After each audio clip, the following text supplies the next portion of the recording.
Oh, there we go. Okay, excellent. We are now live, everybody. Hi. All right.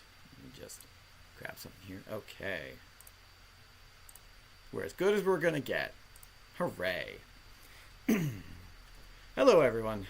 My name's Ian Patterson. I am one of the directors of Endless Adventures Ontario, or we call it EAO for short. I am also as part of that, I am one of the owners of Fantasy Alive. I've got the shirt and everything to prove it. Uh, EAO is basically the umbrella corporation that we have set up in order to facilitate the running of all of the different games that we've got going on, and we now have 3 on the books, so we're getting up there. For me, myself, I am mostly working on Fantasy Alive. That's my main thing that I do, as well as doing some of the background admin work and things like that for EAO as a whole, and to make sure everything behind the scenes actually runs smoothly, unlike our tech earlier in this moment ago. So that's me. Today we are going to be doing another one of our office hours. We've done this a few times over the past few months whenever we have something to say. And this time I've got a few different things on the docket here. I'm just going to go a quick list out, and then we're going to talk about how we're going to go through all this stuff here. So the first thing on my list is about a couple announcements before we get to the main thing here. Is we have an idea about plot time and how PCs can request things at events. I have my own work time schedule update. I did this earlier, and I've done another one, so I wanted to share that with everybody. And hand in hand with that is also a way of how people can communicate with Log, because that's one of my main jobs with Fantasy Alive, is running logistics. And then we'll have a very short announcement about our COVID plan, because we've got some things in the works there as well. And then the last thing we're going to do is talk rules, because we just put out a new rulebook this past Monday. And our head of rules is here with us. We can say, hi, guy. Here we go. Hi, guy. There we go. Hey, he can speak. That was the trouble earlier. So I'm going to go through the first few things that we have, and then we're going to get to the part with the rules, which I think is what you're all really here for. I don't know exactly how long my talk here is going to be, but I'm going to try and make it as short as possible so that we leave as much time as possible for people to ask us questions about the rules or when talk about some things we've got going on there. So during this one, I believe we have everything properly set up so that if you join in the chat, you will do so. You'll be muted and you won't be able to share your video, so that we make sure that we have this looking really nicely. We are currently, as I'm doing this live on Discord, it is also being streamed live to YouTube. So there are those 2 options, and if you're watching on YouTube later, hello from the past. Let's see. What I'm going to do through all of this is I'm going to go through all the information we have, and we're going to talk a little bit about a couple of things about the rules we'd like to make sure that are fully clear to everyone. And then once that is over, I will then open up the chat for anyone who has questions or concerns or anything else, and we'll look there for information or anything that we have there in case you have something you'd like to say. Okay. I am going to try to show a picture. I'm probably going to have to paste it to the chat for those on YouTube. I'm sorry, I have only so much technology ability here to manage these things, so we'll see how it goes.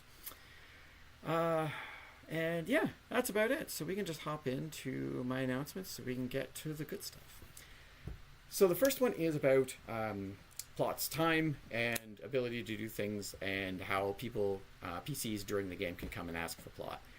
One of the things I really want to get across on this one is the idea that every event there is a limited amount of time and energy and basically bodies, cast members that we have to be able to do things. We do a very thorough job of planning out the event beforehand, but we also make sure that there's room for people to come in and ask for certain things for special occasions, or something changes and they want to do something differently. We have that time, and we have that time available for people. But what I'd like to make sure that's clear is that as the game is larger and has more people there, or we have more of a plan going on, in order to make sure that something happens, one of the best ways to ask for something to occur is to make sure that there are enough people involved in it. So if you have, as you come up to plot and you say, hey, I'd like to go do this one thing, and you're like, okay, who's going with you? And you say, just me. We're probably going to have to be we can't really fit that in easily, because that's going to take out a few different plot members and cast members, and we might not have time for it. sorry. But if you say, hey, I've got half the town with me, they'll be like, okay, that's important. We have that many people. The whole point of this is to entertain people. So if you have enough participants in the whole thing, then we'll do our best to make sure that it happens. That's not a guarantee, because Plot does have plans in motion, and sometimes they have certain things going on, or we don't have enough time or enough people to manage these kind of things. But that does help the situation go. We do the whole of, especially with Fantasy Alive, is designed to be a more collaborative kind of game where people work together to do things. So we like to promote that in basically every possible way we can. And this is another one, right? So I would like to make sure that it's clear that if you have questions and want to just talk to Plot on a one-on-one basis, that you still can ask. You can come up to Plot and be like, hey, I have this thing that I'm curious about and I'd like to have a few minutes of your time. Most of the time, a quick chat RP between a Plot member and a player is a pretty easy thing to do, so we don't really have to worry about that too much. But there are times when they'll still be like, not now, I'm sorry. Either later on in the event or after the event. We do have the Plot, we have a new Plot form set up where you can submit things that you're doing. And that's another good way that if you don't find the time at the event, submit it there. It's definitely going to get seen, and if we can do something about it, we will. Simple as that. Okay? Yeah. Next one. I have a picture that I was trying to do, and tech failed me earlier on it. So what I'm going to do, I think, is see if I can drop it into the chat, maybe. Not sure how that's going to work. But I'm going to try it. So we'll see what goes on. So, now I lost it because I wasn't planning on doing this. This is great. So what I'm going to talk about now is sort of my own personal schedule on how I do work for FA and EAO in general. What I've been finding is that as I'm going along, I'm like, I need to sort of rejig my own schedule and plan some different things differently so that I actually make it work. So it's here. Let's see. Oop. I think that is there now. Looks like it. Now it is. Cool. For those of you in the chat, you can see I just put up a little picture there. It's just basically text of there. I will also probably see if I can put that same information up onto the website for those who want to look at it later. Under the Contact Us section, I have a sort of schedule of like when we are available to discuss and things like that. So the main thing about that is I wanted to put out is that as I'm trying to organize myself better, I'm trying to make sure that I can balance my life and my actual real job and all of the other things that are going on. And so I've been trying to put things into better boxes to make sure that I have time to work on stuff.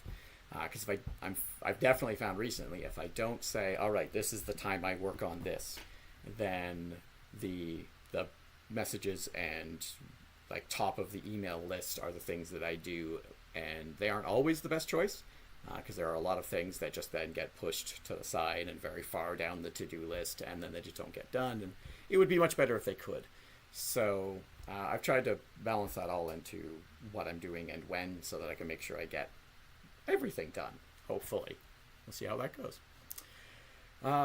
So that rolls into the next part I was going to talk about here is the communication with logistics. So I do personally run the database for Fantasy Alive. I do all of the work on there. I set up all character sheets. I update characters. I do all of the payments and stuff like that too. So that's a big portion of what I do as work. And I do find that one, especially if I can designate a time to be like, this is when I will just shotgun everything. I will go through all of the emails. I will look at messages. I'll get to that in a second. I will update all the characters. I will get character sheets to everybody. If I go, this is my block of time to do that, it makes it a heck of a lot easier than me going every time I get a message or an email trying to go to it, open up the database, do some stuff, close it, go to the next one, find another one. It ends up being a reasonable, unfortunately, waste of time to go back and forth in that way. And I get distracted and then go to do other things and so on. I'm sure you can all understand that. So one of the things I wanted to do was put in a set time to do logistics so that you know that when I am these times, which are Sundays when I am around because there are events on weekends, and Wednesdays are when I do most of my logistics work. So there will be times like sort of right before and right after events, especially the week before and after, where I will set aside a little bit more time to make sure that I get things done. But in general, if you've like sent in a log email, then expect a response on Wednesday. That's when I'll actually get to it. And that brings me to the final point I wanted to bring up on this one, was that for logistics questions and like changes or issues with your character sheets or things like that, the absolute best way to get that looked at is to send me an email. If you send an email to logistics@fantasylivellrp.com, I wish I could put a thing on the screen that says that. I didn't plan that ahead of time. Then it will be there. I will find it when I go to do logistics. I will look at the email. I will see it. I will respond to it. I will actually do it all there. If you send me messages, I have a lot of conversations going on at once, and your message can get pushed down really quickly if I'm not getting to it right away. So if you have a logistics concern, or you see something wrong with your character sheet, or you just want to ask me a weird log question, send me an email. That is the best, and it will be the easiest way for me to actually respond to you. So please do that. What I'm trying to do, even with like just messages, is just leave them until it's my logistics working time, which means they get pushed down and I might miss it, or I might forget what's going on. Those things happened. So sorry if that happens to you, but I do have to figure out how to do that right. So, yes, logistics. Find a thing for that one of these days. Last thing I have before we'll get to the fun stuff, and this is taking only a little bit of time, cool, is we received a good number of suggestions and opinions and information about our COVID safety plan. And we are in the process of taking all that information together, looking at it all, deciding exactly what we're going to do, and consulting all the people that we need to before we come up with a finalized plan for what we're going to do next. So at this point, that is literally all I can tell you, is that we are on it and we are working our best to make sure that it's out. The plan is at the absolute latest to have it available at least a week before the next FA Toronto event. So that's May 20th, 19th-ish, somewhere around there. Will be sort of the last moment at which we will put it out. So we're going to do our best. And yeah, what we're doing is trying to get as much information, understand it the best we can, look up, especially like as much expert ideas as we can, and use those. So it takes a bit of time. Sorry for the delay, but we will get it as soon as we can.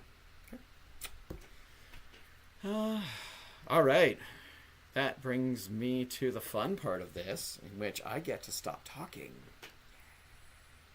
All right. So I invited Guy out here not just so that we could all stare at the little picture underneath, but also so that he could talk a bit about the rules changes that came out.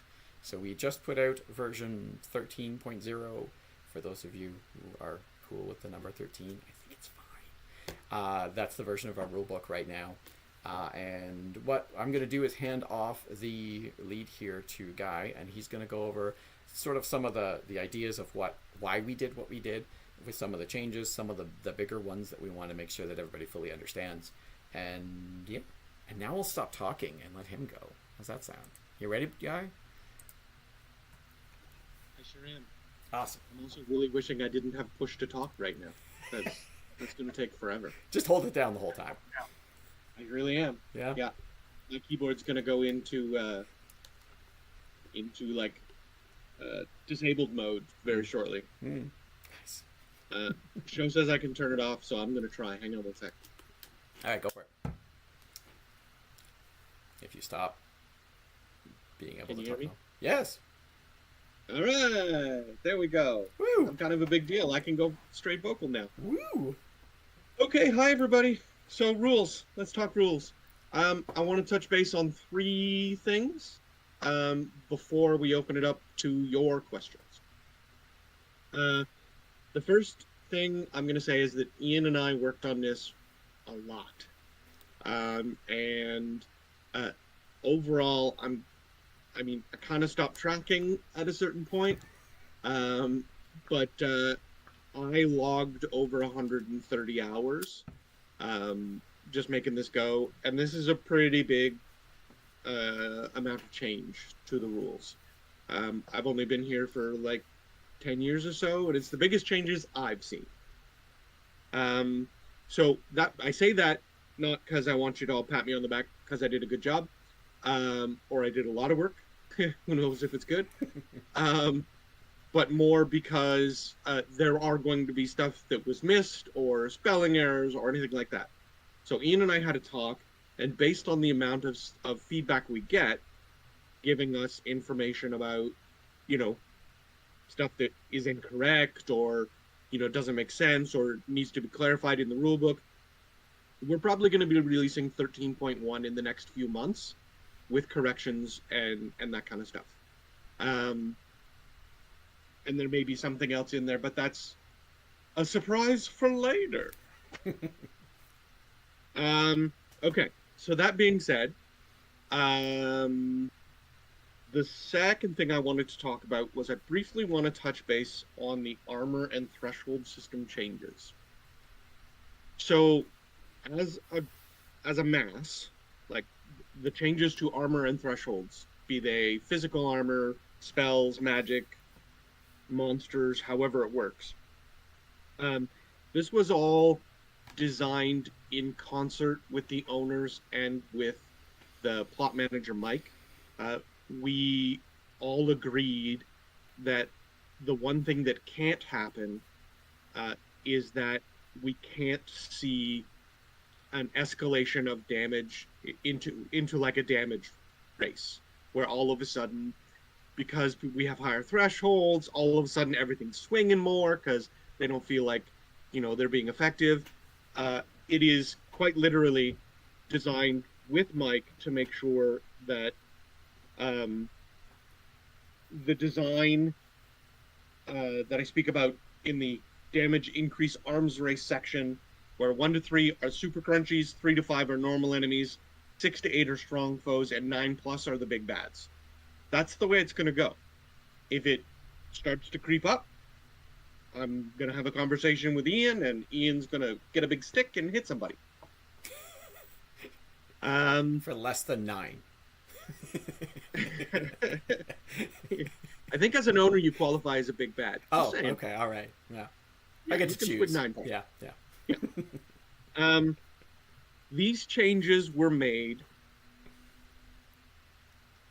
It was identified that physical armor wasn't being used anywhere near as much as magical armor was, and the goal was to make it more appealing to a broader audience, and that was our goal, and I think we're achieving it, but it's really we're gonna need to see it run in a few events. I know there are some people who don't like it, some people who love it. My perception is that the people who love it are people who don't run around in a lot of plate armor.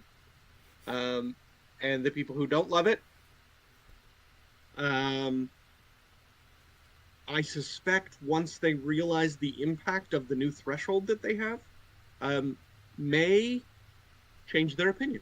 I hope they do. If not, they're welcome to talk to me. And I said 3 things, and I think I've just talked myself in circles and forgot the third thing. So, I know that both Sho and Ren are here. Both Sho and Alana are here, and Shoshana had a bunch of questions about physician stuff. So, she just posted them. There we go. Yeah, that's good. I had them ready too, but that's even better. Nice. Ian, can we go to a point where they can make noises? Can they unmute? That's a good question. I had trouble with you, so we can see. Would you like to... is there someone who would like to actually ask questions here? Or if not, I can read off the questions and then you can answer them if you want. That also works. Yeah. Okay. See if you can unmute yourself, Sho. So I don't think you can unmute yourself, but I may be able to. Let's see. I'm gonna... stream's not done yet, Discord. Seriously. Okay. Gonna try this. Okay. All right, Sho, can you try and unmute yourself and talk now? Does that work?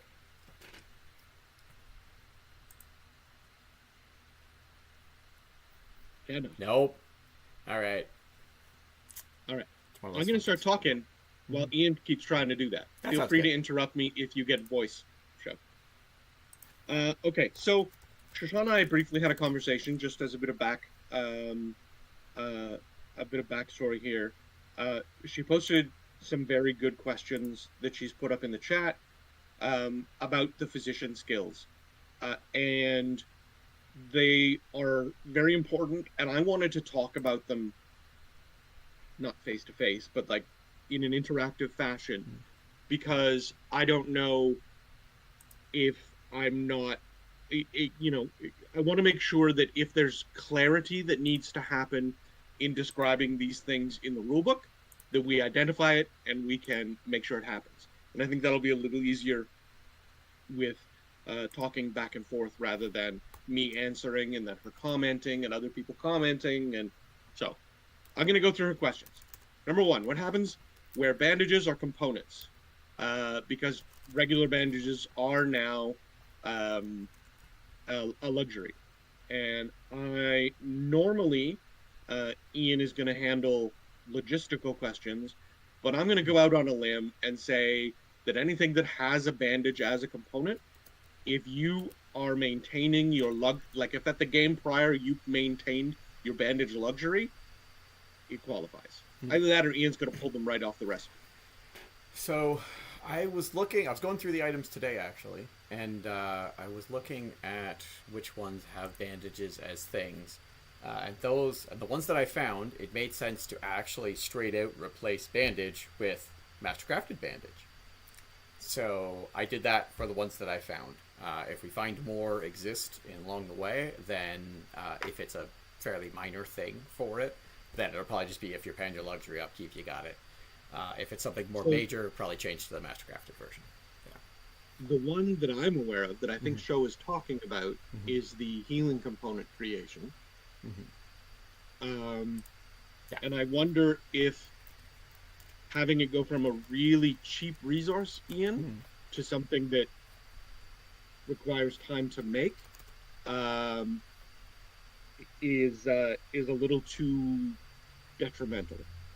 So, looking at it, the change in value to it because mastercrafted bandages are effectively just slightly more to make than a regular bandage because they come in fours and all that stuff, is it actually ends up being a change of like not worthwhile change in the skill system. It's just something that you have to make instead. So I didn't notice much of a difference in the cost at the end of it. So I was like, all right, that makes sense. So, yeah. Okay, well, we're going to go with that then. So for that recipe specifically, Show, we're going to bump it up to mastercrafted bandages. If let's look at that for an event and see how it goes, and then talk to me. And if you make a case for how bad that is, I'll make a case again to Ian, and we'll see if we can get it changed. But let's give it a try first. Yeah. Sounds good. And I totally agree with you. Bandages in 12.1 were really simple, quick, and easy to make.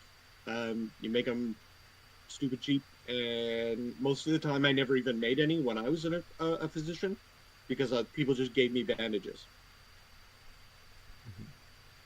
Yeah, that was the reason why we put it to a luxury, is because it wasn't doing anything anymore, right? But we needed them in game to actually work, so it was kind of all right, well, this is a way for us to kind of keep track of it enough, at least anyway, right? So, okay, we're on the topic of bandages, and Alana just made a post.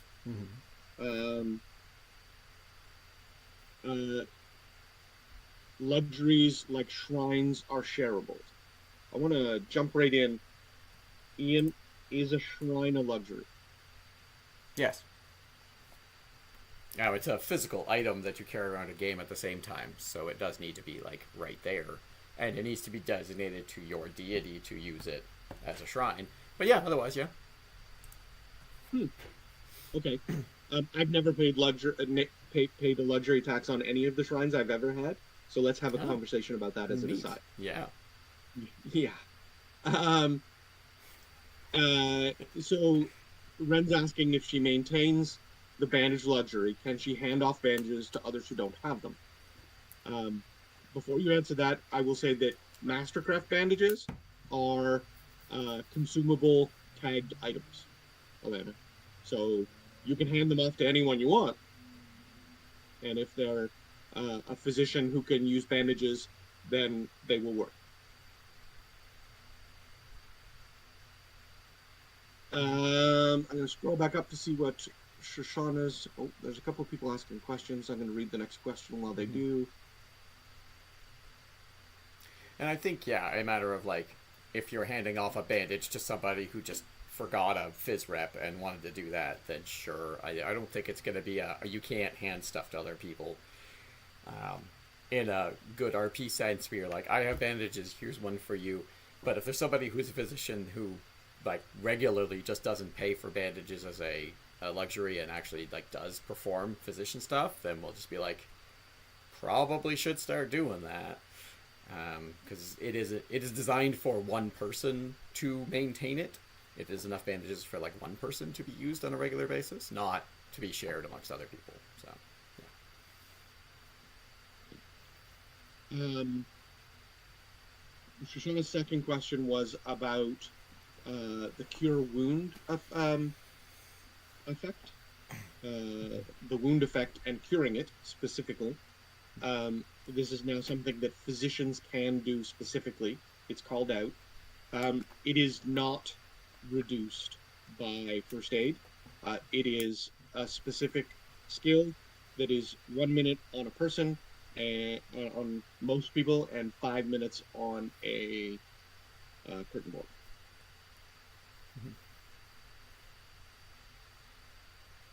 yeah. Mm-hmm. Fair enough. It was specifically called out. Now it is. Now it's defined more clearly, and Curtainborn won't walk around with a gaping hole in their side forever. Yeah. She's typing. Oh, okay, all right. Yeah, the idea was to like Mm. clarify how it actually works as much as possible because it was kind of a like Yeah, tagged on at the end kind of thing, right? assuming yes. So Shauna says it got nerfed, but it added Curtainborn. So in a way, if we assume that removing the wound effect happened with the first aid ability, which took 60 seconds or 30 if you were a really cool physician, then yes, it did get nerfed a little bit. Can't argue that. Third question. Is it intentional that Mastercraft bandages function exactly the same as regular bandages if used on a dying target? The answer is yes. That is entirely intentional. Yes. That's all I got.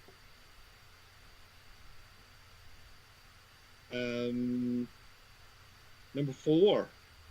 Use of Mastercraft bandages specifies 60 seconds to use, not just a component for first aid, like a regular bandage would be. Ian, did we discuss whether or not Mastercraft bandages would be able to have the time reduced for fancy, high-powered doctors? Don't know if we did or not. I think it was more just a let's put out a baseline and see how it goes, and then because it's a brand new thing. Like it's one of the things we like to do when we're bringing out rules is like this is the baseline of what we'd like to do, and then we'll play test it and be like, all right, is it working well? Okay, would it work better like this? Okay, maybe we can do some other things with it. So I think this one was more of a this is the baseline of everything in the game is 1 minute, 5 minute, or hour or day. So we're like, all right, let's just set it at 1 minute because that everybody knows how that one works, and then we'll kind of see what we want to do from there. I mean, I don't know if it will make much of a difference or not. And so for now, we're going to say that they are a 1 minute item to use. I am open to the idea of field medicine reducing the time. I mean, they were specifically put into effect um, uh, to make physicians more impactful. And I agree with Show's comment about how if you're doing it 50 times in a day, then that's a big deal. Yeah. Yeah. So we're going to leave it at 60 for now, Show. Mm-hmm. And then I my gut tells me I'm going to push it for 30. But yeah. Yeah. I could see that as a possible later on change. But we'll start out like this and see how it goes. Yeah.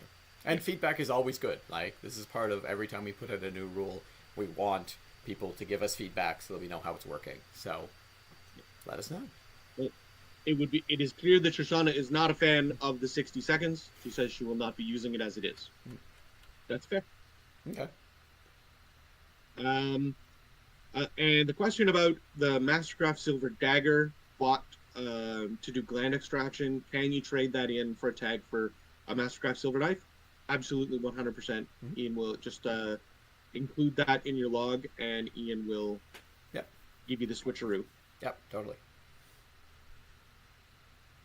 We recognize there's going to be a whole lot of knife, dagger nonsense. Yeah. And I think for the next little while, no one's going to, if you're using the dagger tag that you got to do gland extractions, no one's going to call you on it while we do like a transition session. Mm-hmm. Yeah, for sure.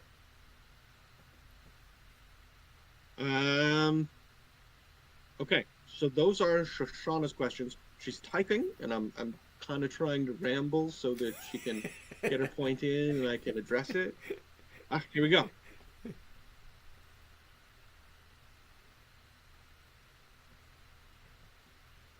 Okay.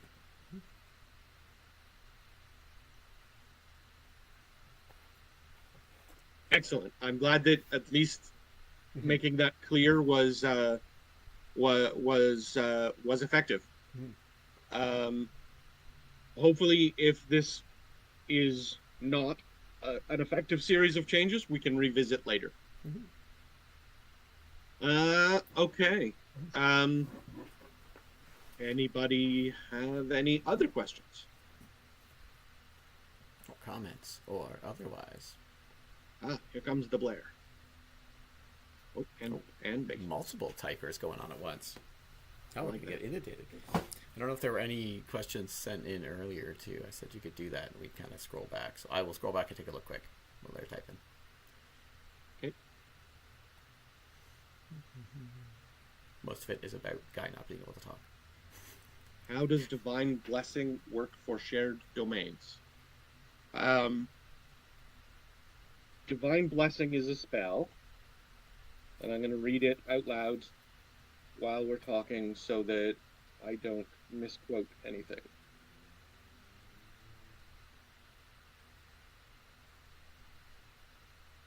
I got the rules here just for this reason. Okay, this powerful enchantment guards a magic item or relic from inappropriate use. Once blessed, an object will cease to function properly unless wielded by an invested cleric of the same thing. This spell is an exception to the rule that prevents a magic item from being endowed with more than one specific spell. This spell may be cast on existing magic items and relics. So, if I'm understanding your question right, you're asking, can I loophole this because I have, for example, as Brack, I have a shared with Fiona. If something is Divine Blessing to Fiona, can I use it? The answer is no, because I am not an invested cleric of Fiona. Was that the gist of your question? Cool. Okay, good. We're waiting on you. He's typing a lot, it seems. Yeah, that's okay. Yeah. We did some settings to make this work really easily so that people don't like pop in and then start talking over us. But we'll have to see what else we can do to make that a bit easier for next time. Because it's not going to be easy to just like unmute people like purposely, but apparently not. Or at least I just don't know how to do it. So one way or the other. All right. So we got a question from Blair. It says, about alchemy and herbalism. with the change in value of materials, will mixtures and things that use mixtures as components similarly decrease in value? They Um, have already. my guess is yes. So I learned while working with Ian on this that there is a formula that he has on a spreadsheet. And when you reduce the value of the material components used in a formula, it overall goes down. So yes, mixtures, uh, the tag value on mixtures will decrease. Yeah, that was the project that I did all day today, was go through the whole database of items and make sure that everything, I have a whole thing where I like compare the previous value with the one that's just been calculated to see what the actual difference is. And then I go, oh, okay, this one, and there are some things that were off on it in the whole way. So I went through the whole thing today, checked it all out, did exactly that. So all of the mixtures have decreased in value. All of the things that go, they use mixtures for things like even just forging with like adamantium and mithril go down because they use dragon breath mixtures. All the spells and scrolls went down because they all use arcane ink. So yeah, it actually seemed like a reasonably significant amount. I think all of the spells went down by about a gold. I think the arcane ink went about the same thing, so it did definitely go down a bit. And one thing I also did while I was there, because I've been working on another database and how to do that, and I've had the person helping me out be like, got the item list and went, these things you can't make. Can you make them? And I went, that's a good question. So I actually did today also go through a bunch of the other things that exist in the rules that basically could never be produced before, and give a sort of give up a, like, this is how you now make these things and what skills are necessary to do that. So there's actually going to be more production because of that as I've gone through all this. So that's cool. So Show asked another question, but Blair had a follow-up question. He says, can I get compensated that gold? And I'm a little confused which gold you're talking about. Are you talking about the money you spent on arcane ink for the past 15 years?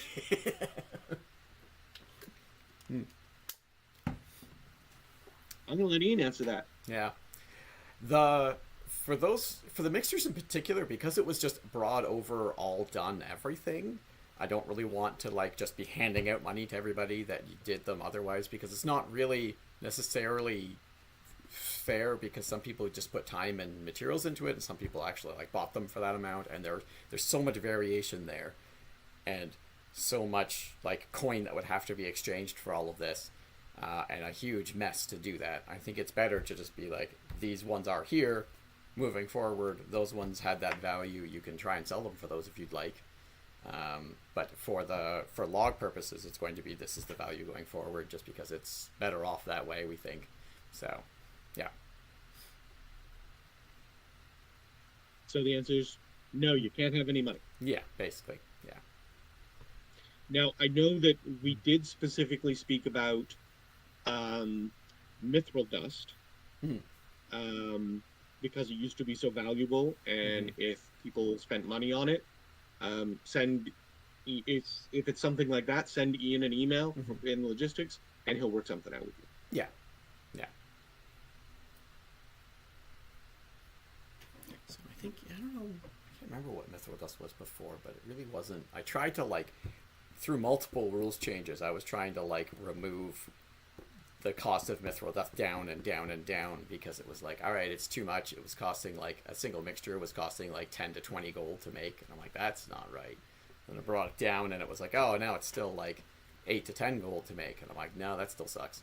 So yeah, so those ones in particular are like a huge drop, so we could talk about those if you have some of those around. But the mixtures still work exactly as they are, so they still have the same value basically. So I don't really want to get into the nitty-gritty of that stuff. It gets to be too much. So. Are you addressing Shoshana's question and follow-up question there? Oh, no, I was actually looking at those? Nearins with the 3 gold one. You can look at Shoshana's now there. Go to the 744 one, and then down at the 746, I think is a follow-up.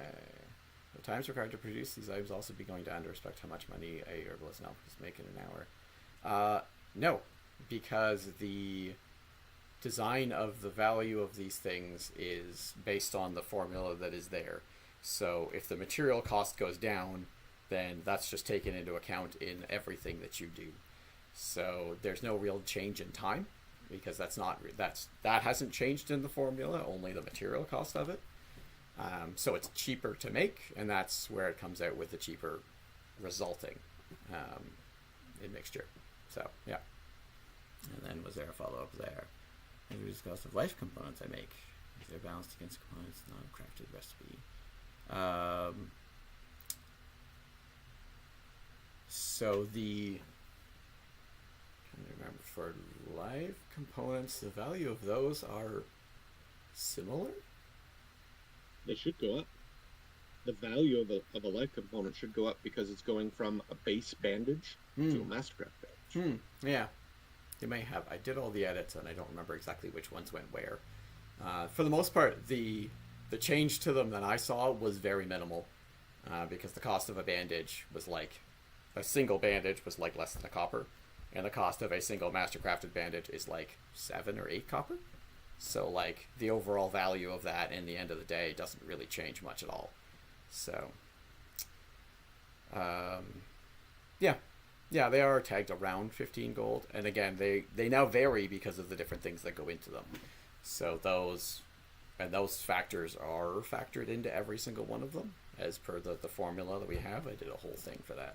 So yeah, so they'll be the same. Everything does come down to the same formula, and it's all time and materials and skill level are the 3 things that matter in that formula, and then the variation of that. So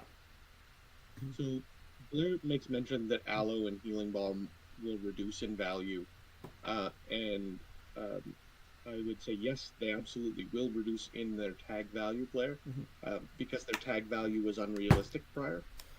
The goal was to try and make them more attainable and realistic, so that people will actually buy them and use them, as opposed to, finding them in treasure and maybe occasionally using them.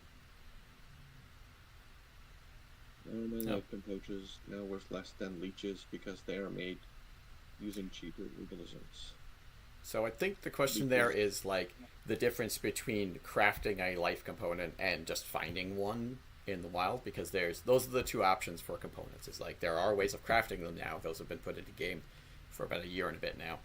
And then the other one was the way we'd been doing it before, which is the only way you could find a component is if Plot gave you one, gave it out as loot or something to that effect.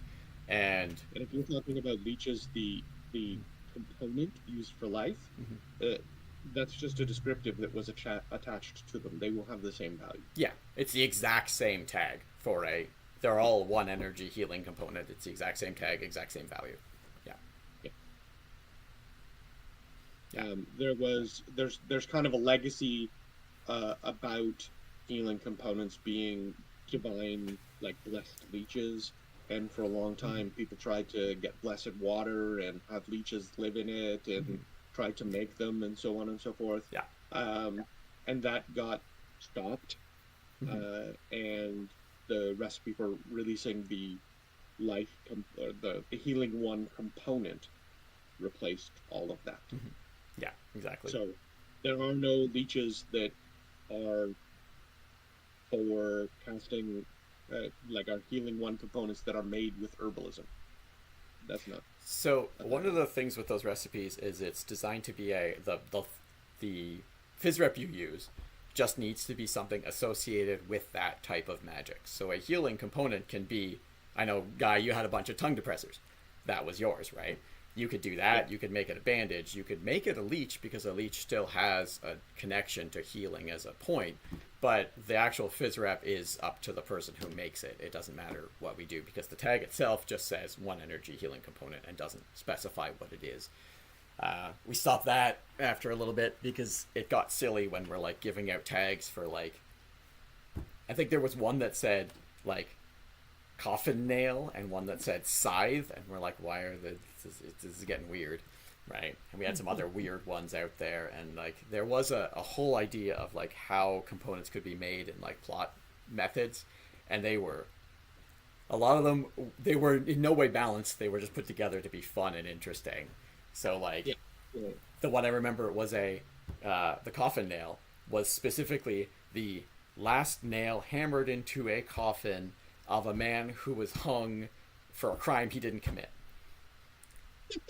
So you had to do that exact I'll make thing. that. Yeah, right? And I'm like, oh, and it was like a 10th energy component. And we're like, that? Somebody's just going to start. You're like, all right, legally, yeah, it's going to happen. So we're like, maybe we shouldn't do that. So, yeah. And I agree with you, Shoshana. Mm-hmm. That's why mine ended up tongue depressors as well. Yeah, exactly, yeah. Exactly, right? Yeah. There were a few that made. And what's funny, if you go back to like the very start of FA and the component system there, some of the ones were just utterly ridiculous because you needed like a unicorn hair and like a dragon scale. I'm losing light over here. And but then there were other ones that were just like a copper bowl, and it was like, well, how do you make one? There's no way in the system. Like, so could I just literally bring in a like copper bowl and then use it, and then it didn't like necessarily even get used up in it because it was there. So we're like, yeah, you can cast a 7th level spell with a bowl you picked up at Valley Village and just carried into game. And we're like, this doesn't seem right somehow. So yeah, incarnation slowly, hopefully getting better. Yeah. All right. More questions. Mm-hmm. Come on, Blair. I know you got more. There's always more. He just comes. Yeah. He would in the rooms. Yeah. I'm sure there are more out there somewhere. Oh, hey, that works. I should do that. Then we can share the screen. Why is anti-healing shell a death spell? Oh. As opposed to a healing spell? Or maybe infliction? What do you think it should be?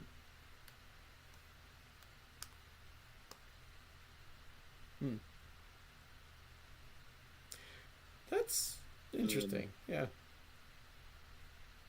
It is a death spell because that's the write-up Mike gave to me? Yeah, losing power there. Good job passing the buck there, buddy. Good job. Yeah. I mean, we don't. You know what? I'm not really inclined to make it an infliction spell, because the actual no, it's summoning that is only high level. Anyway, this is benefit for you. Shh, quiet. I have two reasons in my head. She's already mad at me for taking stuff away and nerfing her. Yeah. Don't go making me do it again. Stop it. So I see two reasons. One, the infliction school already is huge. Like it is the takeout school. If you want to be an awesome caster, but are okay with being gross, you can be a Blithe cleric, and you will be some of the nastiest fighting creatures out there. That one, and then the other one to me is anti-magic shell isn't necessarily like causing an infliction to you. It's mostly just anti-healing shell isn't causing a something bad to happen to you. It's just basically stopping you from healing. And I can see the idea that that's more like this is causing you to go slowly towards death, not be sick or lose a limb or other things like that, right? So. Well, I think it's important to consider so when we consider a lot of clerical stuff and magic stuff, we consider the source of it as well. And all of that magic started rising with Staza's ascension. And the process of, Sarna and Staza having their little cat fight and all that kind of stuff. So, colossal gothic cat let's fight. just say it originates from Staza. There you go. Yeah, that works too. Yeah. There's a lot of things that we put into that kind of idea, right? Is the technical rules, the spirit of the idea, and then also just what happened in the story, right? So you can see that. So Blair's asked if it'll be dispellable, and according to the rules, yes. If plot says no, no. But according to the rules, yes, it should be. Previously, it wasn't when it was introduced. You just kind of had to grin and bear it and move through it.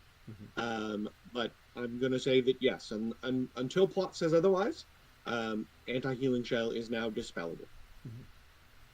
Yeah, I think that makes sense because the main reason why it wasn't dispellable is kind of over. So yeah, that's probably what's going to happen. But again, if there is something that changes that, plot will announce it at opening speech. That's the best way to get those ones. But In general, yes.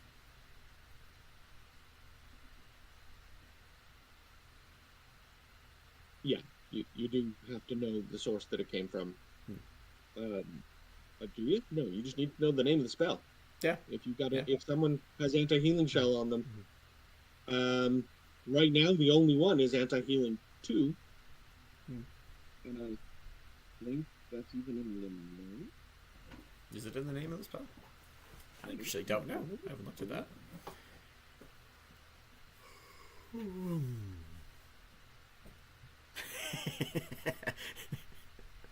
Sorry, I just like Anti-healing shell Black Knight. is the name of the spell. If there is a higher level anti-healing effect that goes into place, it will not be called shell. It will be called like bubble or something. We'll have another descriptor. Dome. Egg. Fine. Don't complicate things. Decahedron. I'm done with you. Fine. Anti-healing carapace. There you go. There you go. That's a good one. So Ren's question: where would we make suggestions for the next version of the rulebook? I have problems with the sever not causing people to bleed out, a la the Black Knight. Big opportunity for physician, more healing magic there. So you want to suggest that when someone gets severed, they start to bleed? I mean, we have a system for that in game as the wound effect. Could have something like that as a tag on to it, but yeah. Yeah, exactly. Same wavelength. Yeah. This and now takes twice as long to heal. Yeah. I do see that. I've always seen that too, is the idea like you can hit somebody with a knife and they bleed and it's done, or you can take off an arm and they just go, oh no, I lost an arm. Oh no.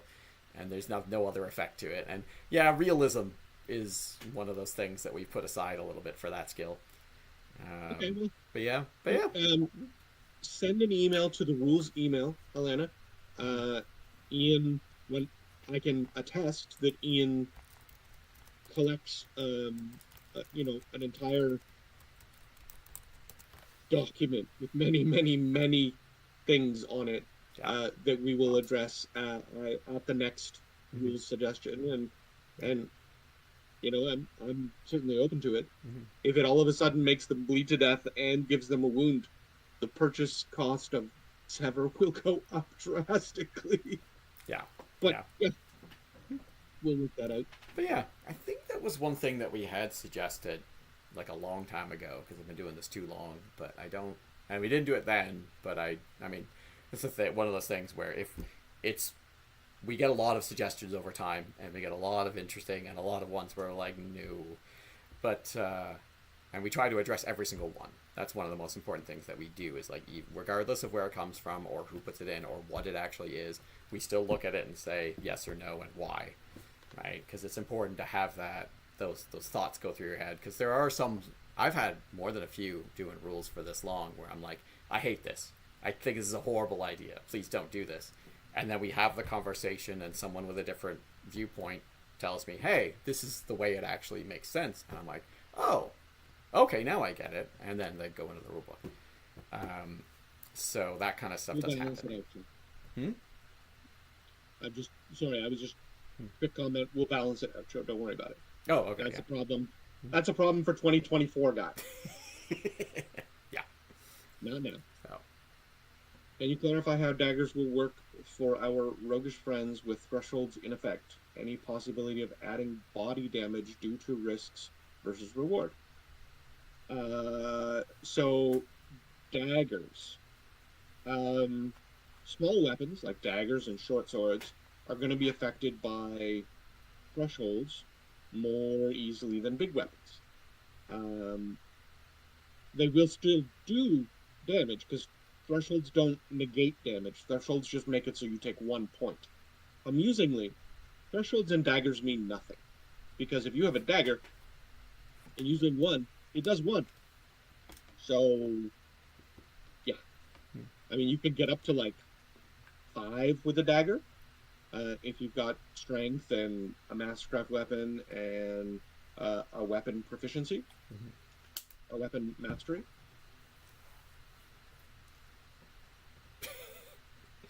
Doing the math. Yeah. Yeah. Yeah, doing the math again. 5. Yeah, So, 5. sometimes that works. Mm-hmm. But using smaller weapons has always been a challenge for thresholds. I remember having a staff and swinging 3, and um, Alicia's old Minotaur character, who wore full plate, got berserked, and I tried to beat her up with my staff and couldn't hurt her at all Yeah. because that was back when thresholds just stopped things. Yeah. So she just beat me up, and I felt it. Yeah. Yeah, that Yeah, was. there are skills. Sorry, I meant to go there, show, but thanks for bringing it back. There are skills you can buy to enhance your weapon attacks to make them do body, or padded, or however you want to go about it. Yeah, that's the one with those ones. Is there, a knife is not a good weapon to bring to a two-handed sword fight. It's just the way it is. But it's a really good weapon to conceal on your body and then stab somebody that damn light when they're walking by you and don't realize you're there, right? That's the point of knives and these kind of things, right? I remember having a conversation with somebody way back about how hand-to-hand isn't necessarily that useful in game either, because you can't block with it and you don't have much reach and all these kind of things with it. And I'm like, well, I mean, yeah, if somebody's got a sword and you've got a fist, you're really not in the right fight. But and then we made sure even though I'm like, it doesn't make a lot of sense, but to use hand to hand in these kind of situations, but we're like, people want to be able to do that, so we do put in ideas for that, like the fighting glove. We put that in specifically for people who wanted to do hand to hand and have the ability to do more with it than just what was available at the time, right? So yeah. Also fun is the max you can get with regular fighting gloves. Just saying. You can do more. There's some other ones. You can magic the sword, and then you can get 7s. The basic. But, yeah. Basics. Yeah. And then drink a lot of shots of nasty stuff. Yeah. Okay. There's some ways. Everything's stacked. I'm going to put fire on this hand and lightning on this hand, and I'll be like, my left hand's going to do body. Just thinking, like, if you used everything, you could get to an 8 with a dagger. So, yeah, I think that's the best you're getting. Not adding backstabs. So, yeah. So you can there you go.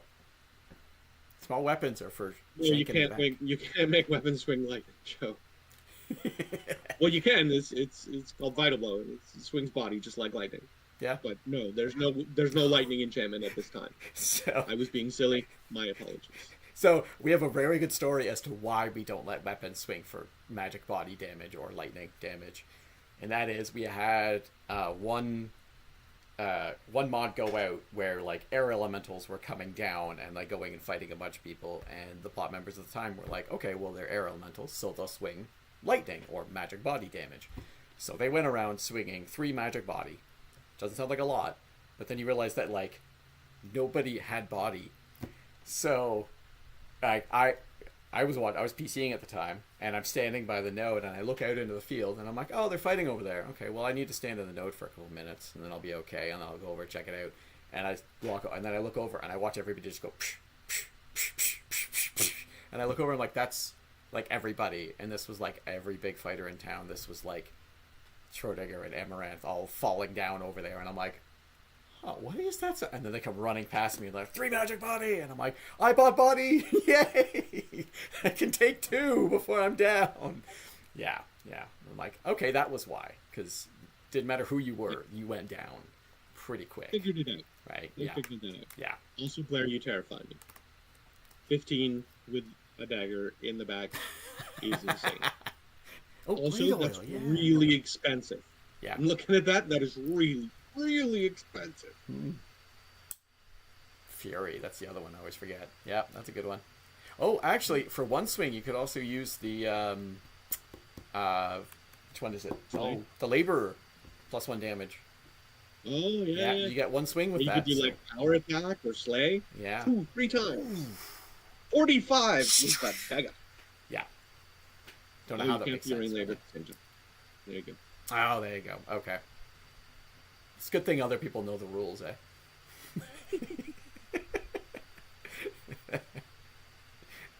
There you go. Yeah, yeah. All right, then. This is the fun. Like, you can do crazy things if you can put it all together in one thought shot. But, regular damage, you're going to be getting, 3 to 6, 7, 8 on a regular basis, right? So, Okay. Questions. More questions. Any more? Anyone? Bueller? Bueller? Bueller? Bueller? So, I have a story for that one if you'd like to hear it. So, A Bueller quest? a Story? Bueller story, yeah. So my son Very goes to Scouts, and they decided to do a movie night, and they specifically watched Ferris Bueller's Day Off. And so he came home, and he's like, "Yeah, I watched the movie," and I'm like, "Oh, well, that's cool. That's a good movie." And then he's like, "No." I went, "Really?" And he's like, "Oh yeah, it was like the most sexist, like horrifying thing that he's seen in a very long time." And I'm like, "You know what? You're right." Like, thinking about it, I'm like, wow, that movie does not stand up. Oof. Yikes. It stands up as a meme only. Yes, yeah. The only thing you want from that movie is the end scene where he comes out in the bathrobe and tells you to go home. That is the part that stands up still, yeah. Wow. Oof. Yeah. Looks like show's typing. Ooh, okay. Maybe she's Getting ready for it. talking about Bueller. Yeah, more Bueller. No, it's not. Verbal healing is limited to 1 dose an hour. Remove that Oh, limit. yeah. That's good. Okay. Yeah. I'm glad you like that. That was an interesting one that was just kind of like a holdover that we were like, does it matter anymore?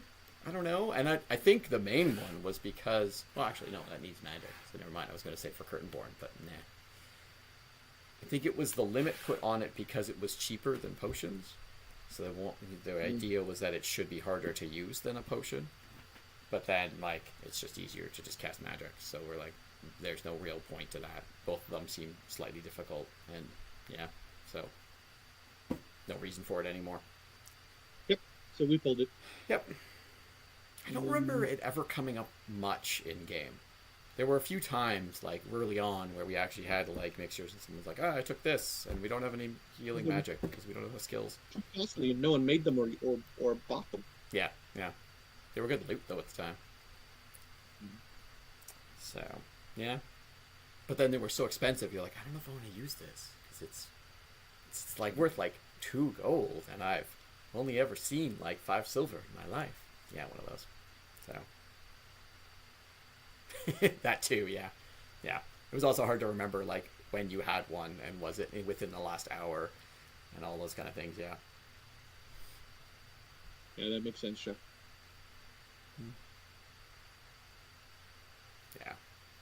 Yeah. It's one of those ones that's hard to keep track of. So, yeah, not worth doing. So, I'm going to tell you a story about which time. rule I am the most proud of. It is the rule where Fortify now works on your tents and makes it so Doug can't use a knife to get in and steal your stuff. And the very reason that this is the one I'm the most proud of is because when I first came here, I was thinking about playing a Cleric of Marius, and I wanted to make a bank. I wanted to make my tent and secure it and put like all kinds of traps on it and like sticky floor and all that kind of stuff.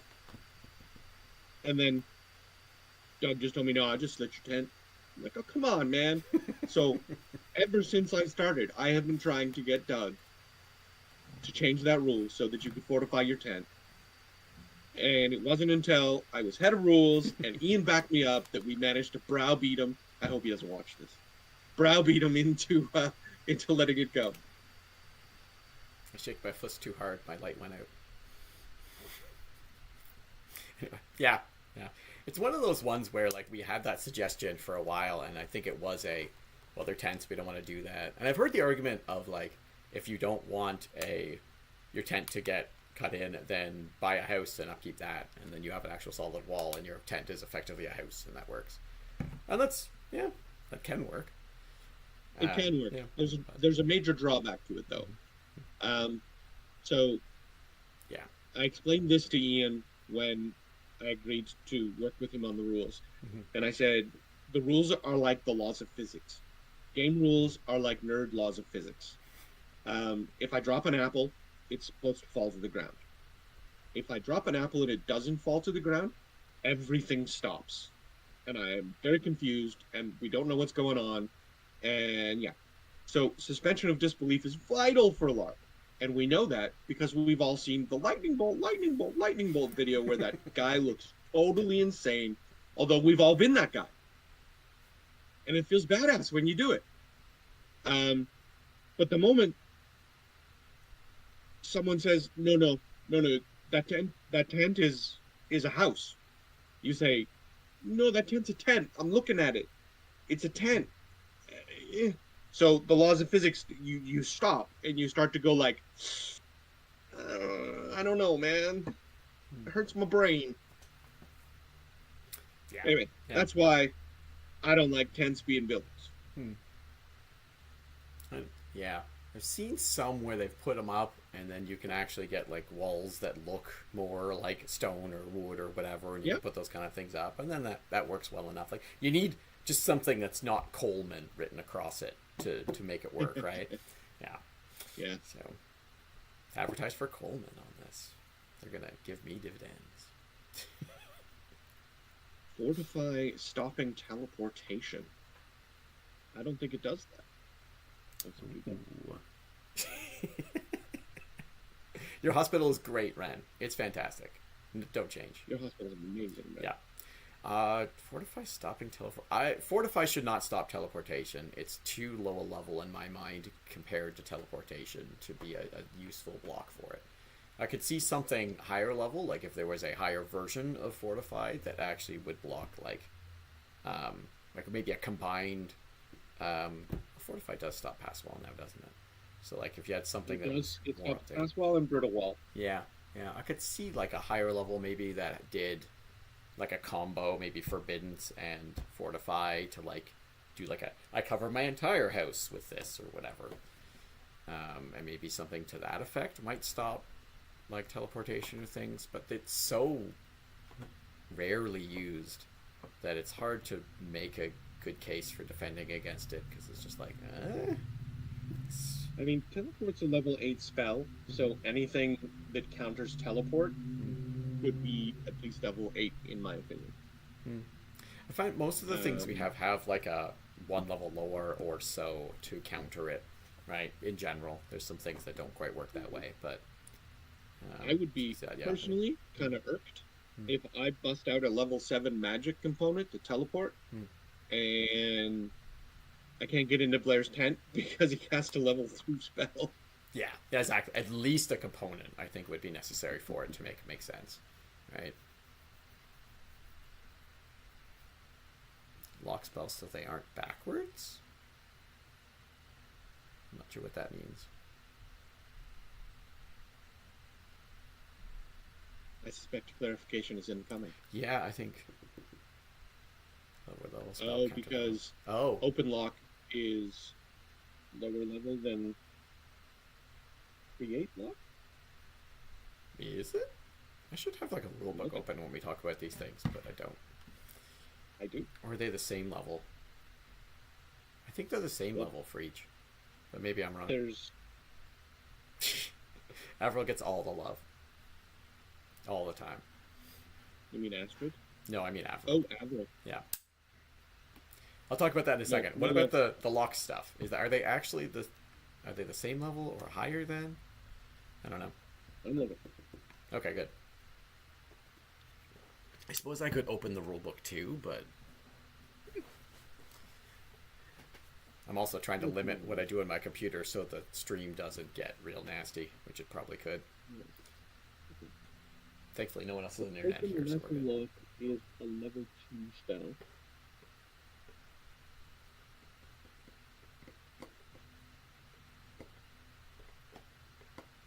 I'm actually kind of surprised Blair hasn't just told us. And I think Joe might be actually typing it right now while we speak. Oh, actually, both of them I think are typing it right now. Let's see who's faster. Lesser Mage Lock is a level 2 spell. I am the fastest. All right, so they're even level then. Yeah. So they are. Mm. Um, Oh, okay. that's because the Mm. open lock spells don't make something lasting, Mm.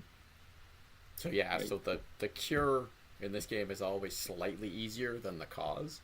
So in this case, because of the same level, the opens are slightly cheaper than the creates. But yeah.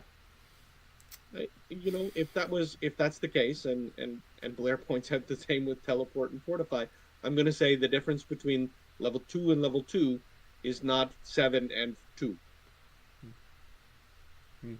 There you go. All right, so got a question that The lock spells suck. the question about Avril. So Avril was a story point for quite a while here. There's a lot of different stories that go along, like how Avril came to be and why they're in the book, and it all actually comes down to the fact that Avril was a name in the holiday list of like one of the original books. You know, the list of like in-game holidays throughout the year, and they're all like races and godly holidays. And one of them in there was Avril's holiday, but Avril never made it in the book in any other fashion. So it became this like, who is Avril? Like, what is this? Like, is it this weird forgotten god? And it became a whole thing.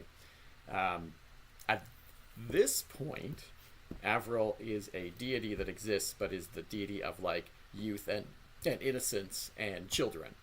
So the concept is that children can become clerics of Avril, but as soon as they reach the age of majority, they suddenly stop being clerics of Avril because Avril is not designed to actually, be their deity anymore. They're adults now, so they aren't part of that anymore.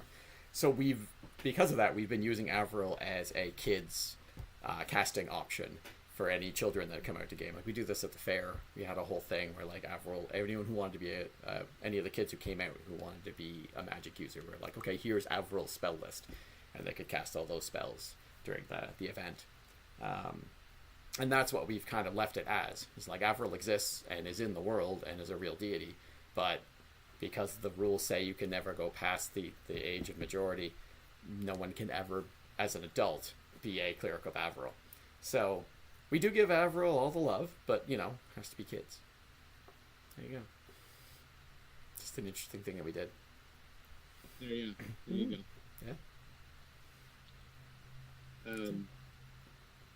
Funny story. No, I'm not gonna tell that one. No? I might use that concept later. Oh, okay, all right. That's fair. Yeah. Any other questions anybody has? If not, we might resort to telling you funny stories, and that could be just terrible for all of you. I mean, it's not like we haven't done that already a couple times. Yeah. Right. Okay, I have a rules one now that I want to talk about because I think it's pretty funny. So when in the before times, we would do a lot of different rules. To change rules. We would gather a bunch of people together, and we'd actually all just like sit down in a room and spend 8 to 12 hours going over all of the rules changes and discussing every single one of them and working them all out. So that's what we had. And one of the ones that I lost the argument on this one, was we were talking about new herbal alchemy recipes, and the one that came up was the one that causes the pin effect to your foot. So all of you know for sure that it's called sticky foot. That's what it's called. And I was in the conversation we were having, we were like, okay, this is what it's gonna do. This is how it's gonna work. Great. And then I'm like, what are we gonna call it? And I'm like, I think even I made up the name Sticky Foot, or someone did, and put it in the document like as our like placeholder. I'm like, this is the placeholder name. We need a better name than this.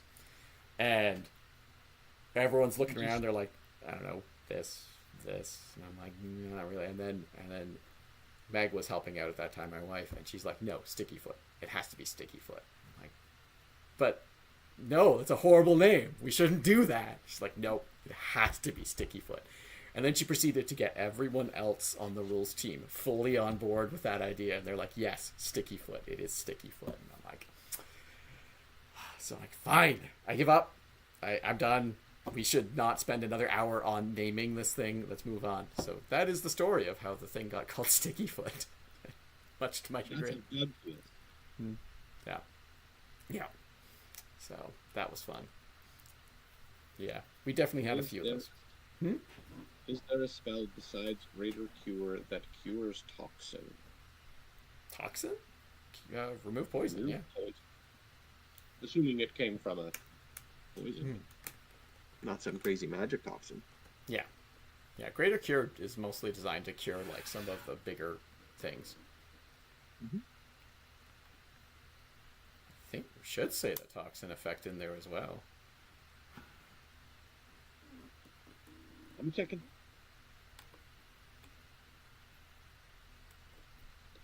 If not, that's like a typo. That was intended to do that the whole time. Because toxin was never meant to be a big problem. Herbal effects. Yeah, probably, yeah. No mention of toxin. Oh, you know why? Because toxin is an herbal mixture.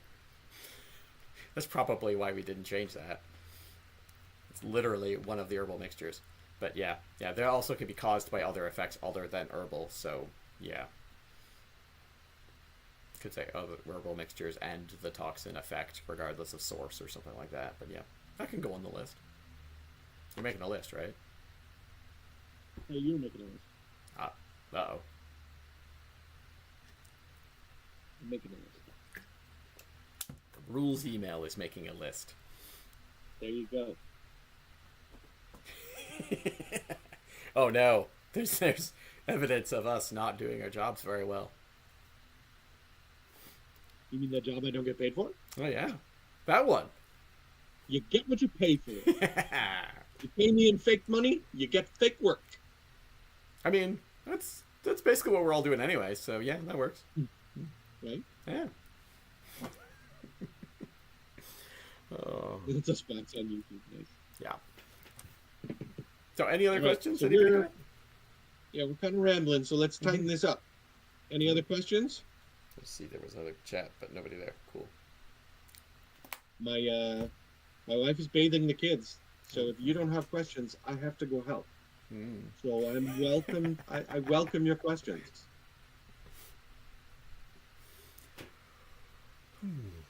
If not, yeah, we have. This is the time you're supposed to fill in spots for funny stories while we wait for people to ask questions. So we did that. I don't know if there's another. We got one coming in. I'm trying to think if there's another damage cool story. I remember specifically we wouldn't be able to start rules meetings without like at least 1 dozen donuts and muffins. It's like, we can't go. The guy who's bringing the muffins isn't here yet. No talking rules yet.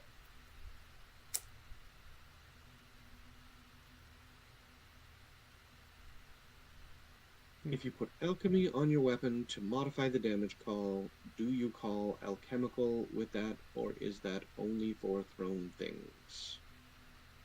Ooh. So what alchemy goes on weapons? I know herbal, you could put the toxin on a weapon.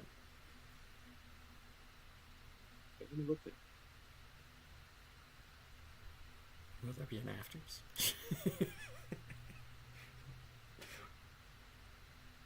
Illumination, metal power. Oh yeah, better laid away, yeah. That just ups damage though, so you probably don't have to say that. I mean, we haven't We could said put that. sticky foot on my weapon, just so I could swing sticky foot. Ooh, that's good. Just to annoy Ian, because it's called sticky foot. But you can only hit their feet, and then your weapon sticks to it. So, yeah, too bad. I'm down with it. It's a kick disarm effect. Fire oil you can't put on a weapon. You have to throw it or put it in a trap. Yeah, you mix it with the spark. Yeah. And it's a thrown thing. It's not a weapon. Mm-hmm. I don't think there's a chemical that changes the damage type or anything. I'm looking. Or does, like, makes it alchemical damage. We don't have anything that does that at the moment. I think we put that in mostly as a monster call, so that you know where the source of something is coming from. So it can be like, if this is, herbal is kind of like they're spitting poison at you. And alchemical is like, okay, it's a natural base to it. It's not magic, but it's a weird thing. Right. Yeah, So, I also mhm, noted it because as werewolves take extra mhm, damage or stop regenerating from alchemy. mhm. So if I throw a fire oil with a spark, I and I call it the alchemical fire, you know, then the werewolf knows they've been affected by alchemy. Yeah, yeah, exactly, yeah. Mhm. So, Sachin, on the question of is there a way of clarifying what trades can make what components? No, no, there is not going to be that clarification.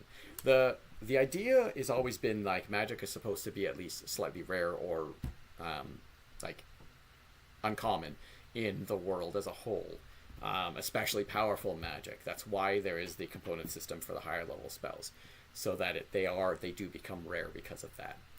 Uh, Now, as the game has grown and gotten bigger and it's matured basically into like larger characters as well, we have the idea of like you can make components, but the creation of components is one of those things that is so highly coveted by everybody in the world that don't want it getting out, right? Like if you have a recipe for a component, why would you ever give it to anyone else? Because if you make it, you can sell it for whatever price you feel like offering, right?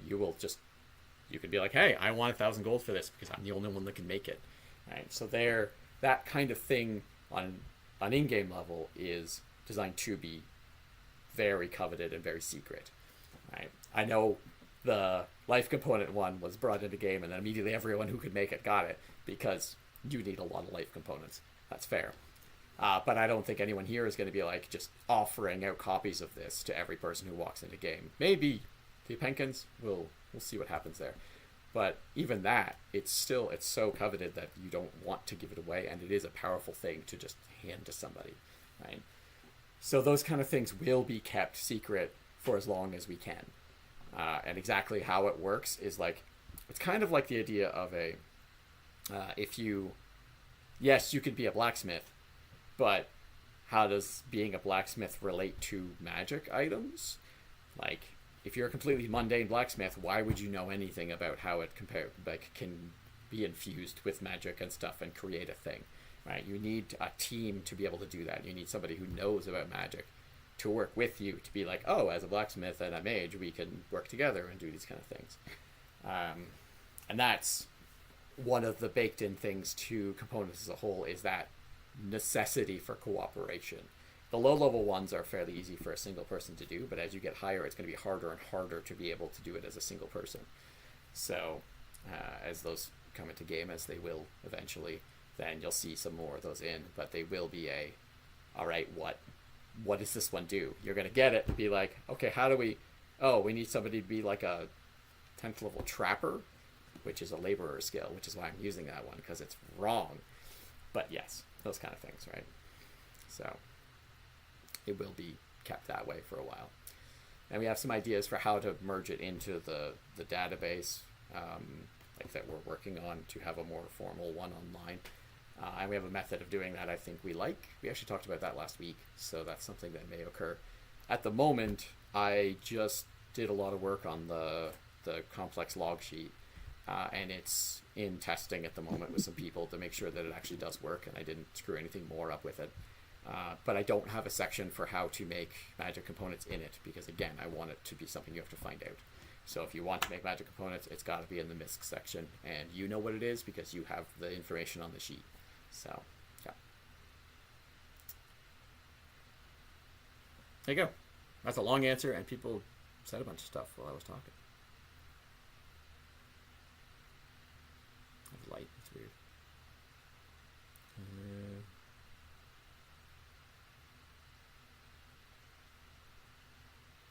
Plant things are immune to magic, but not alchemical or herbal. I don't know what that's about. Have fun with that, though.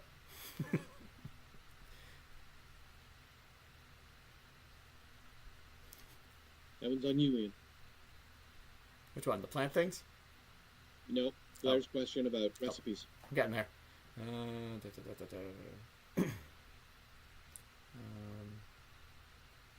Oh, yeah, I just answered shows there. Yes, it's not going in the complex log sheet, sorry. Partly because I want to make sure that people aren't just like, oh, this is how you make life components now, and then think that they can without having it. You need to have the recipe in front of the instruction. We're calling it specific instruction in front of you to be able to do it. If you lose the instruction, you can't make them anymore because they're designed to be that complicated, right? Technically, the phys rep for that is a full book. It's like a textbook sized thing that just you have to follow all the steps through it. But anyway, I'll let you all figure that one out. Anyway, there's a question here.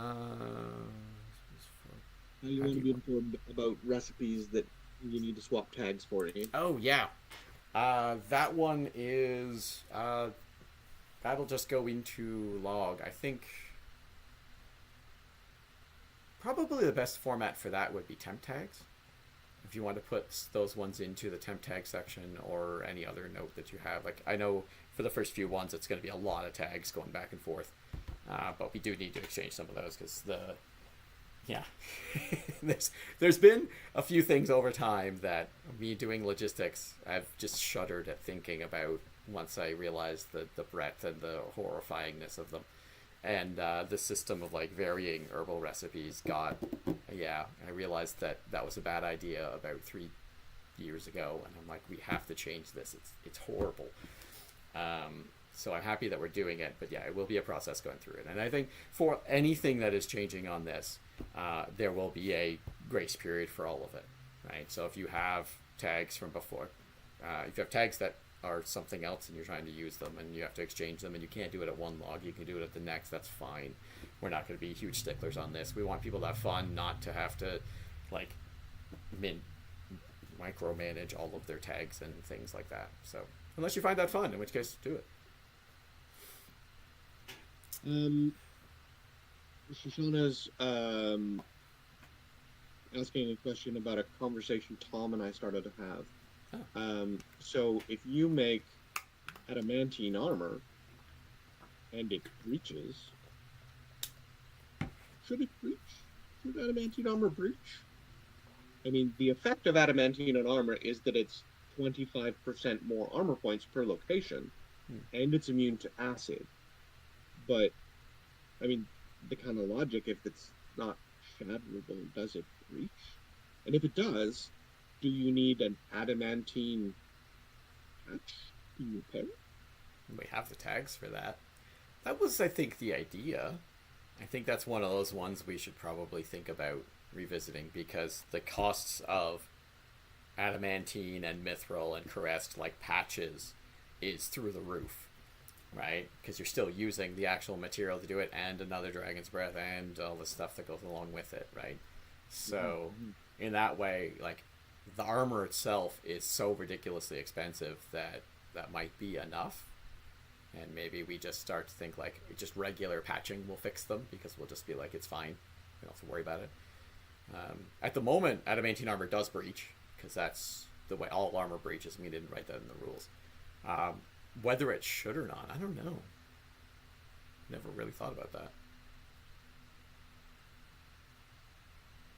Like, it should lose all the armor points over, like, you can't just wear one piece of adamantine armor and have infinite armor.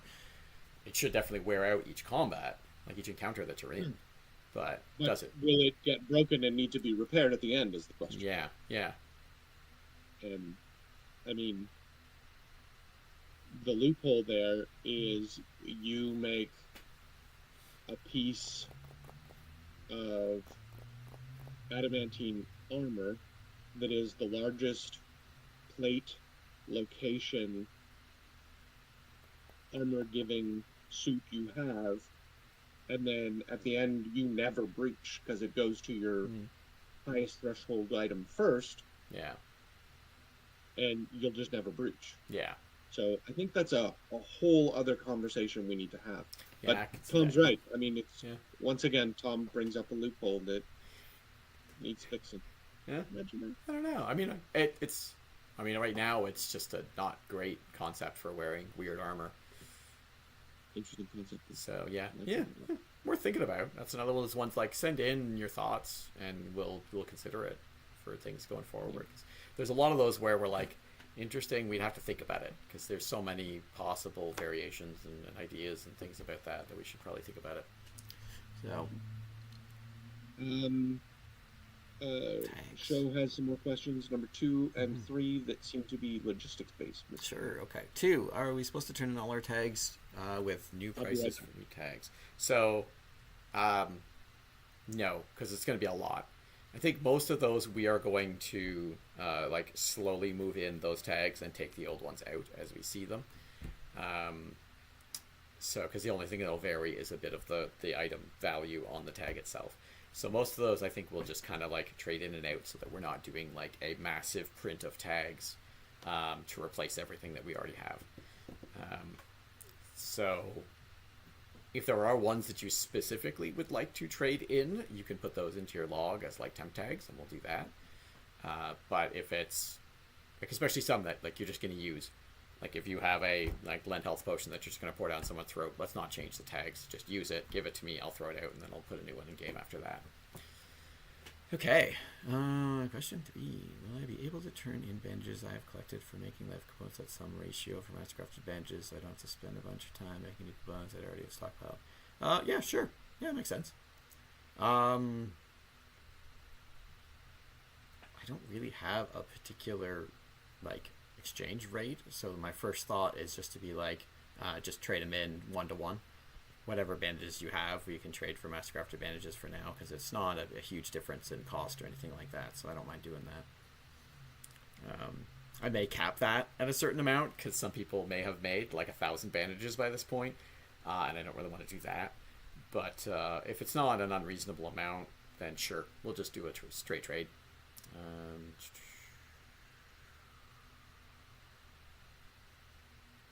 yeah, yeah. I mean, like, well, I mean, the main reason people don't wear interesting armor is because it's so expensive to just make in the first place, right? Because every single location needs X amount of exotic material and X amount of mixtures. Yeah, it gets expensive, and I think that's not a terrible thing anyway. Like, exotic armor should be weird. Um, I do remember one time way back, like having a plot member send in like these. I think it was like a whole horde of ogres that were like guarding somebody rich, and they were all wearing like silver plate mail. And I'm like, on a rules perspective, that's such a waste. Silver armor, what are you doing? That's there's no point. Stop it. But anyway, other than to show off. The only reason, unless you want to start like wrestling with werewolves. Yeah, I mean, oh, that's probably a bad idea. But yeah, you could do that. Leonard has questions about tags. Yeah, I was just Tag putting and clarify. tags. What's the clarified adamantine pass? Is it on to the next largest piece? Oh, okay, I see what you mean. Yeah, that was a thought. Yeah, it's like if you wear adamantine armor and it doesn't breach, then the next one does instead. That was a thought I had too. But wait, is that a good idea or not? I don't know. We'll play with it and see what comes up. Yeah. Um, Blair also states he wants to know if he says that some items have been printed on 10 times tags, and he wants to request that they not be printed that way, making it makes it difficult to trade them. If you make a note in your log specifically to get individual ones, we can do that. But for the sake of like a massive amount of work on my side, there are many things that we've put into multi-tags, just because it's so much easier for a log to print one tag than 10, right?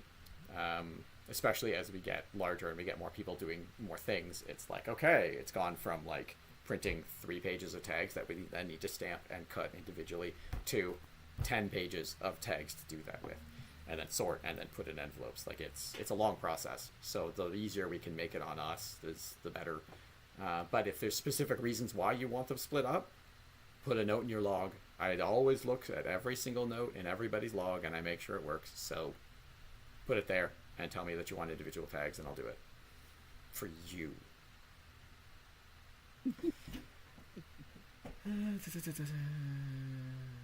I agree, show. That's one of Yeah. pain in the ass. Yeah, and that's why like I do agree, like just It making would it be regular. awesome if we could do it, though. Ian, we're gonna make it happen. Yeah, I mean, I am fully open to taking out the weird patching things and just making it straight regular patch stuff for things. I think that makes a lot of sense and would make that alone would make the interesting armor things actually maybe worthwhile doing. So, Maybe, yeah. and it limits tags, so I'm always good for that. Anything that cuts out tags from the giant, it's about 2,000 tags right now, I believe, is how many different tag ones we have in game at the moment. So anything that cuts that list down, I'm happy for. So.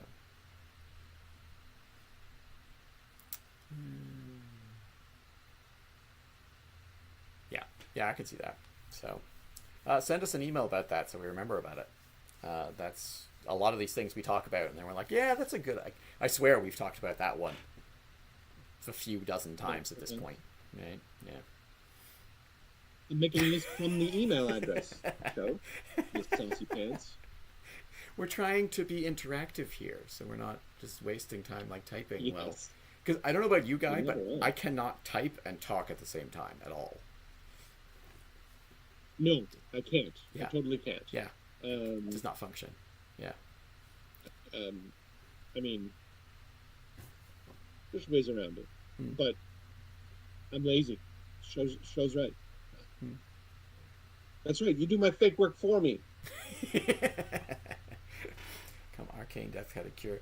I think the main reason Arcane Death got a cure is because it didn't have one before, and we wanted to make sure that everything that was in game that caused something did have a cure for it.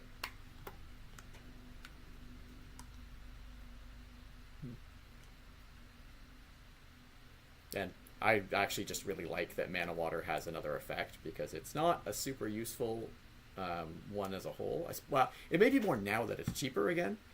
When it was like 10 gold a pop, it was like not worth buying. Though I did use it a couple times in an emergency, like in game once. It was actually really good.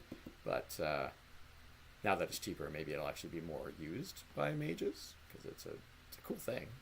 It's a mini vessel, one-shot vessel. So Yeah, emergency vessel. yeah, not everybody has a kick-ass combo. Yeah. We're coming up on the limit of my time, Mr. Ian. Yes, I think so too. I always try and make it about like maximum 2 hours, and it's been close to that now. So that sounds like a good plan. How about if anybody's got any final questions? We have about 5-10 minutes before we're going to wrap up here. So type quickly while not talking so that you can focus on the typing. See, that's why you can't type. Will there ever be a spiritual water? I wish. I'm a cleric. In like both of my characters are clerics. I want spiritual water. I want a spiritual vessel. There's been one of those. I know. So, do you want to know the reason why not? Yeah. Mostly, yeah, because we have a lot of alcohol tags. Which, by the way, I made 2 new alcohol tags. I'm really proud of. So those will go into game sometime too. But anyway, the main reason, in-game reason why like spiritual water doesn't exist is because spiritual energy is, the concept of it is that it is energy that is given to you from the gods directly. So you are like, it's kind of a generic energy source type thing that you get. But, you know, if you worship Hemulus and they're like, Hemulus is like, here, buddy, have some of my power so you can do some cool magic stuff and fight better. It's done. Go ahead. I then propose that we get gigantic head-mounted spiritual magnifying glasses that refine it and give us more. That's be like nodes. That's exactly what prayer is, and a shrine. Like, that's what they do. So, but yeah, so if that's the whole thing, is like, if Hemulus gives you power and gives you your spiritual essence, and then you like go put it in a potion and then hand it to, like, I mean, Hemulus isn't a great idea because he likes most of them, but gives it to, like, I don't know, any other deity, and be like, yeah, here, Brack, here's my Hemulus power for you. Hemulus is gonna be like, what are you doing? I didn't give that to him. I give it to you, right? Mm-hmm. So that's the main reason, is that the gods don't share well. They I always love saying the, like, Hercules' legendary journey opening part as how the gods work. Can you do it, Guy? Do you remember it? I don't think he does. No. Because I love Tom, but Part of me loving Tom is me picking on Tom. So. Oh, okay, yeah. I mean, yes. So, anyway, yeah. So, that's the main reason why. Is that it doesn't make sense that they would share. So, Understood. yeah. All right. Okay. So, I think Tom, that's. you got any questions? Yeah, Tom, you've got like 2 minutes to type in a question. Go. He's not typing, so I guess he doesn't have any questions. Everything's fine. Tom is good with everything. Here we go. Okay, bye, Tom. Yeah. Even better. There you go. That's fine. Ah, sweet sandwich. So nice. Aww. Oh, there we go. Now he's here. There we go. Well, now you do. You've learned something today. I guess we can all go home. Tom's learned something today. I hope everyone learned something today. I'm not sure what I learned, but we'll figure that one out later. Just want to say, great meeting, said Yes. Tom. Yeah. Good job, Tom. Thank you. Thank you.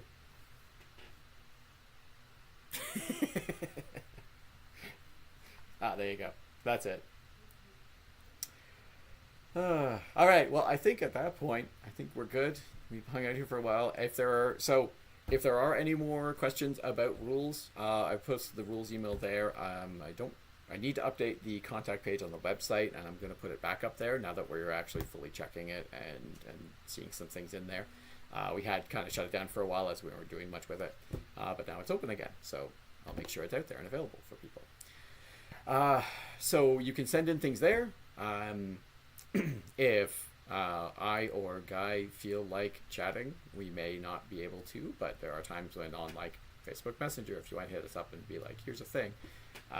Don't be offended if we say, I'm sorry, I don't have time to talk about this. Send it to the email or something like that. But I know I do love talking rules. I do it. The best time for me is in person. If you ever want to ask me a rule, I will gladly talk for a while. I have missed exits on the highway because I was talking rules with people. So, I mean, yeah, I'm happy to do that. But I do have other stuff I do. So every once in a while I may be like, I have to stop. I have a problem. But yes, the email is probably the best choice to send something in so that we can start gathering together another list. As soon as we put in a rules change, it is immediately time to start the list for the next one. So we're going to be working on that for sure. So send in stuff there. And yeah, I think that's it. Thank you, Guy, for joining us this evening. It's very nice of you to come out and give us your expertise and your pretty face for this, because people like seeing faces other than this. My fake job. Yeah, there you go. Perfect. Yeah, and thank everybody who posted your comments, sent in your questions. We will still keep checking the posts about the rules. If you ask some questions there, we'll see if we can keep up with that as well. It's hard sometimes because we have to actually find the time.